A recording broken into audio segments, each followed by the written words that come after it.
2024 के लोकसभा चुनाव नजदीक है। उत्तर प्रदेश सबसे बड़ा सूबा है। ऐसे में मायावती का प्लान क्या है? मायावती ने रणनीति तैयार की है मुस्लिम वोटर्स को लुभाने के लिए, और ये समाजवादी पार्टी और कांग्रेस के लिए बड़ा झटका होगा। अब मायावती को आप देखें तो इस वक्त वो बिल्कुल साइलेंट है, चुप हैं, ज्यादा सार्वजनिक समारोह में नजर भी नहीं आती हैं। उनके प्रत्याशियों की लिस्ट भी सामने नहीं आ पाई है।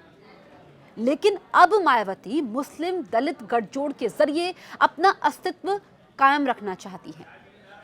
इसी वजह से अभी तक पत्ते नहीं खोले हैं, लेकिन बंद दरवाजों में बातचीत जारी है।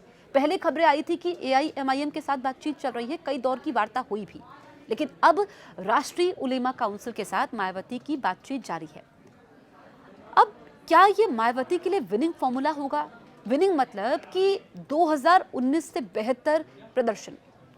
BSP अपना अस्तित्व इस वक्त बचाना चाहती है। लड़ाई जीत और हार की नहीं है, लड़ाई है अपनी मौजूदगी को दर्ज करवाना।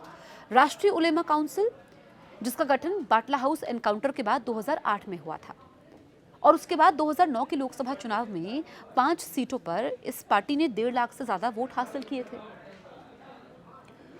आप इसको इस तरीके से देखें कि जो ये राष्ट्रीय उलेमा काउंसिल है, ये अपनी मौजूदगी दर्ज करवाती आई है, क्योंकि 2022 के विधानसभा चुनाव में मुस्लिम वोटों ने समाजवादी पार्टी का साथ दिया, यानी कि अखिलेश का साथ दिया था। उस वक्त भी अगर हम आंकड़े देखें तो आजमगढ़ सीट में अच्छी खासी तादाद में इनको वोट मिले थे, यानी कि ये बताने की कोशिश की गई राष्ट्रीय उलेमा काउंसिल की तरफ से कि उनका अस्तित्व है, उनका भी जनाधार है और उनको वोट मिल रहे हैं। ऐसे में मायावती, ये जो विनिंग कॉम्बिनेशन है उनका, वो है दलित। मायावती ये कहती आई है कि वो बड़ा दलित चेहरा है सूबे का, उन्होंने दलितों के लिए बहुत काम किया है और दलित वोट तो उनको मिलेंगे, ये वो मान के चलती हैं। दलित के साथ अगर मुस्लिम कॉम्बिनेशन जुड़ जाए, दलित मुस्लिम का गठजोड़, ये उनकी नैया को पार करवा देगा। ये मायावती की कोशिश है। और अभी जौनपुर और आजमगढ़ सीट, ये प्रमुख सीटें, इन 2 सीटों पर बात चल रही है। हो सकता है औपचारिक ऐलान भी हो जाए। अब किस रणनीति के तहत आगे बढ़ रही हैं? क्या कम सीटों में मायावती प्रत्याशी उतारेंगी, राष्ट्रीय उलेमा काउंसिल उतारेगी? क्या इनका कॉम्बिनेशन रहता है? कितनी सीटों पर डील फाइनल होती है, कितनी सीटों पर सहमति बनती है, ये देखने वाली बात होगी।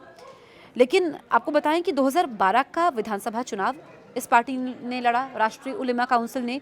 2014 के लोकसभा चुनाव की बात करें, 2017 का विधानसभा चुनाव हो या 2022 का विधानसभा चुनाव हो, और आपको बताएं कि जो आजमगढ़ की दीदारगंज विधानसभा सीट है, 11,000 वोट इस पार्टी को, राष्ट्रीय उलेमा काउंसिल को मिले थे जब अखिलेश के पक्ष में आंधी थी मुस्लिम वोटों की।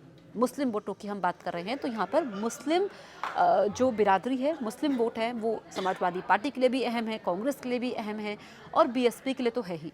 लेकिन ये अगर गठबंधन होता है, राष्ट्रीय उलेमा काउंसिल से BSP की बात बन जाती है, बात फाइनल हो जाती है, तो फिर ये सेंध लगाने होगा समाजवादी पार्टी और कांग्रेस के वोटर्स के बीच में।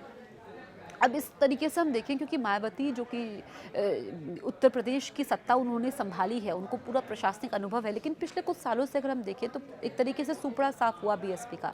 लेकिन मायावती के बारे में कहा जाता है कि वो फिर से मैदान में वापसी करेंगी। जो राजनीतिक जानकार हैं वो दबी जुबान में ये बात कहते आए हैं, लेकिन इस बार जो ये मायावती प्लानिंग कर रही है AIMIM के साथ क्या है, उधर तो खबरें तो ये भी थी कि KCR से भी उनकी बातचीत हो रही है। KCR के साथ उनकी जो पार्टी है BRS, उसके साथ गठबंधन हो सकता है, क्योंकि इससे पहले भी हमने देखा कि कई राज्यों में विधानसभा चुनावों में मायावती की पार्टी BSP ने अपने प्रत्याशी उतारे। तो थोड़ा इंतजार करते हैं, उसके बाद BSP अपने पत्ते खोलेगी, तस्वीर साफ होगी।